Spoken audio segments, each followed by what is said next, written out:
So hey guys, what's up and welcome back to everything you need to know about FIFU part 5. And this video, it is the most frequently asked question, most awaited video, because this is about sports. I'm going to be entirely talking about sports, what you will be learning, what you will not be learning, what is there, what is not there, what type of facilities you're provided with, and what you can do in your leisure time. So let's get into it.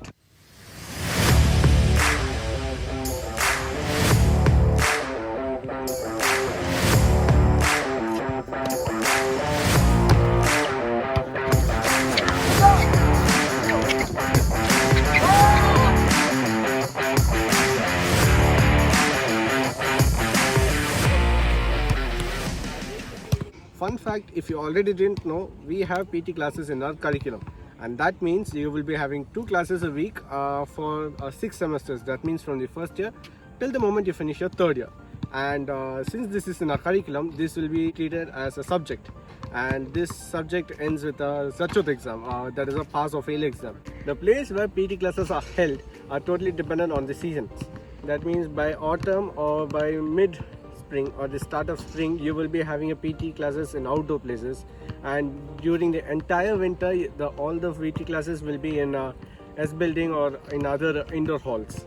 So how do you pass this subject? Well, it is as simple as maintaining a full attendance, or you can take a maximum of 2 sick leaves. So if you have a full attendance, you don't have to worry about the exam, you will directly pass it. But if you have more than 2 sick leaves, you're gonna have to compensate it by the end of the semester. So how do you compensate this missed classes?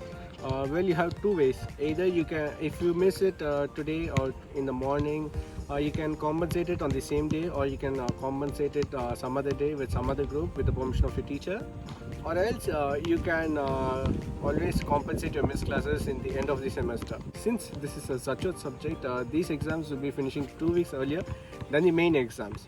So in that case, as I mentioned before, the 2 weeks period, you will be able to compensate your missed classes here. If you're not able to compensate all the missed classes, these missed classes will be tallied or carried on over to the next semester. Unfortunately, if you carry over your debts, your uncompensated missed classes over to your next semester, means that you have failed your physical training subject in that particular semester, and failing in one subject can affect your dormitory preference. So please, it is a very simple subject. Just requires your presence and just your workout, so please don't fail the subject. One other important thing which you need to remember for your PT classes is your dress code, and the dress code includes your shoes, which means you, as I told in the previous video, you need to have at least 2 pairs of shoes, the outdoor and indoor. And while going to indoor halls, please don't wear the indoor shoes and go to the indoor building. Wear your outdoor shoes and go inside and change to the indoor shoes. Now that we have finished with the PT classes, I think we'll move on to the other frequently asked questions by other new freshers, other new students, or who is coming to this place. Other than your PT classes, what all sports can you play here? Well, I think I listed everything in the campus tour video. I listed here again. Lawn tennis, volleyball, basketball, you have football, you have TT, swimming, you even have aerobics, you have judo, taekwondo, and many other.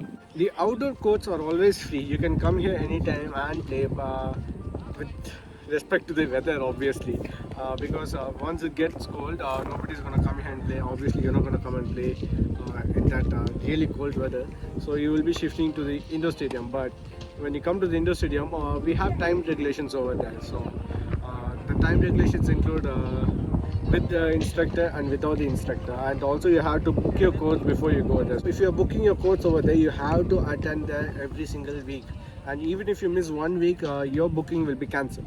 So it's kind of pretty hectic over there, because every other student studying over here is willing to play, is willing to go and participate in many other championships. So they're going to be taking their training over there, and a lot of other stuff.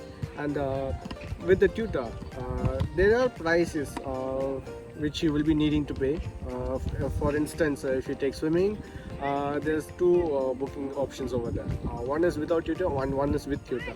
Swimming is available from a particular time of week, from morning to evening 8 o'clock.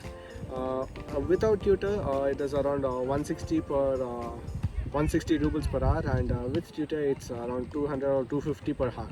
And I think that is with the swimming pool, and it's not only there for swimming alone, it is there for many other sports like badminton, like volleyball and basketball. But the thing is, it is only available at some particular time, and you have to be free at that hour with your exams and your class schedules. So that is one thing. And one other frequently asked question is that how do you join the college team? Well, it's not that easy to join. One, you're an immigrant. Two, you need to have talent.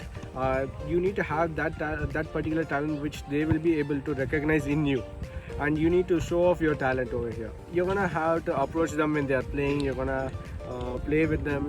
You obviously take it step by step.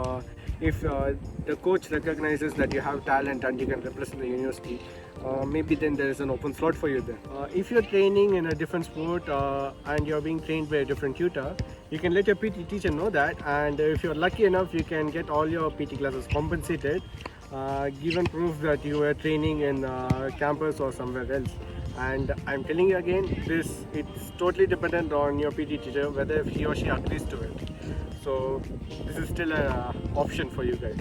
And how do you balance between both studies and sports? Well, in the first 3 years, you're not gonna have a lot of busy schedules. So in that case, if you're not having busy schedules, that means your class gets over by a maximum of 4:50 or by 5, and yeah, you have around like 6 or 7 hours till you go to sleep. That means you can come to play for 3 hours, go cook your food, eat it, and you still have enough time to do your homework and study for your next day's classes. And yeah, that's how we managed our sports and studies, and we are still managing it. If you come to 4th, 5th and 6th years, and it's going to be tough because the subjects which you'll be studying are going to be pretty hard, they're going to be pretty tough, and you need to put in a lot of hard work just to study. And one more thing is that if you study alone, I think your body is having enough exercise. But still, don't forget to take a sneak outside the window. You can always go for a run or go for a walk, or you can go even run in the top tier of the S building. It's always free, and I mean it's open, but it's free for everyone to go there, and yeah, keep your body fit and body healthy. One other advantage of going outside and playing is that you get to meet new people, new strangers, and you can make a lot of new friends, not only Russians but also from other nationalities. You can learn their language, improvise your social life, and get better contacts. And this not only makes your social life better, but this makes your university life a lot better.